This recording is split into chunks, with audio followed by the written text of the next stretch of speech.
সালামু আলাইকুম বন্ধুরা। তো বাজারে নগদ টাকার সরবরাহটা সরকার বাড়িয়ে দিচ্ছে বাংলাদেশ ব্যাংকের মাধ্যমে। তারল্য সরবরাহটা বাড়িয়ে দিয়েছে। এর ফলে যেটা হবে যে ব্যাংক বেশি পরিমাণে লোন দিতে পারবে, সবার কাছে টাকা থাকবে, সবাই জিনিসপত্র কেনার জন্য আরো বেশি আগ্রহী হবে, আর দ্রব্যমূল্যের ঊর্ধ্বগতি কিন্তু আরো বাড়বে।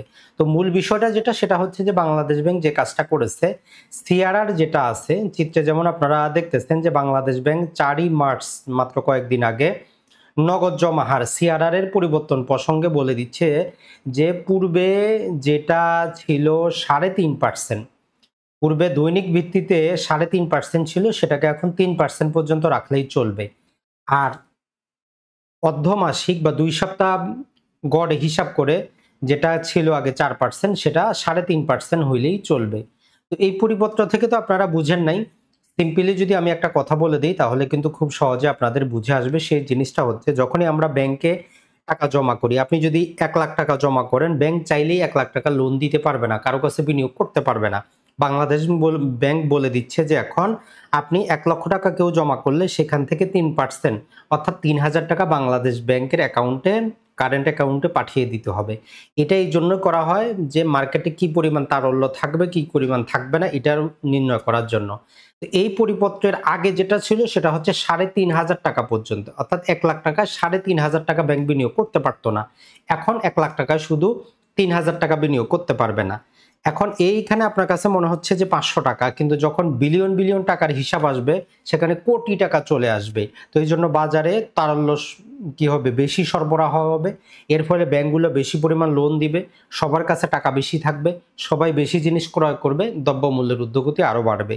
তো এই রমজান মাসে এমনিতেই দ্রব্যমূল্যের ঊর্ধ্বগতি, তার মধ্যে আপনি তারল্য সরবরাহ বেশি করে দিচ্ছেন আরো জিনিসপাতির দাম বাড়ার জন্য, এটা কখনোই কাম্য না। এটা ছাড়া ব্যাংকিং ব্যবস্থার ক্ষেত্রে মনে রাখবেন, আপনি যখনই ব্যাংকে একটা নির্দিষ্ট পরিমাণ টাকা জমা করেন, সিম্পল ১০০ টাকা, সিআরআর হিসাবে ৩ টাকা, এখনকার নিয়ম অনুযায়ী ধরেন যে ৩ টাকা ব্যাংক বিনিয়োগ করতে পারতেছে না। আবার এসএলআর হিসাবে মোটামুটি প্রায় ১৩% পর্যন্ত ব্যাংকই করতে হয়, কোনো প্রকার গোল্ড অথবা বাংলাদেশ ব্যাংকের বন্ড ক্রয় করে রাখতে হয়। অন এভারেজ হিসাব করলে আরও একটা তার কন্ট্রোলিং ক্ষমতা হচ্ছে, মনিটরি পলিসি হচ্ছে ADR, advance deposit ratio. On average আমরা যদি সহজ করে বলি, আপনি ১০০ টাকা ব্যাংকে তো জমা করেন, সেখান থেকে ৮৮ থেকে ৯০ টাকা পর্যন্তই ব্যাংক বিনিয়োগ করতে পারে। বাকি টাকাগুলো বাংলাদেশ ব্যাংকের কাছে তাদেরকে কি করতে হয়, সিআরআর হিসাবে কিছু নগদ জমা করতে হয়, এসএলআর হিসাবে কিছু বন্ড, কিছু গোল্ড ক্রয় করে রাখতে হয়। এর নানা প্রকার কারণ আছে, যে অনেক ক্ষেত্রে নগদ টাকা যাতে মার্কেটে সরবরাহটা বাড়ানো যায়, আবার কমানো যায়। আবার আপনি যখন টাকা চাবেন ব্যাংকের কাছে টাকা নাও থাকতে পারে, সবকিছু যদি বিনিয়োগ করে দেয়। তো এই জন্য প্রতিটা দেশেরই ব্যাংকিং ব্যবস্থায় সিআরআর, এসএলআর, এডিআর, আইডিআর সহ অসংখ্য পলিসি আছে বাজার কন্ট্রোল করার জন্য।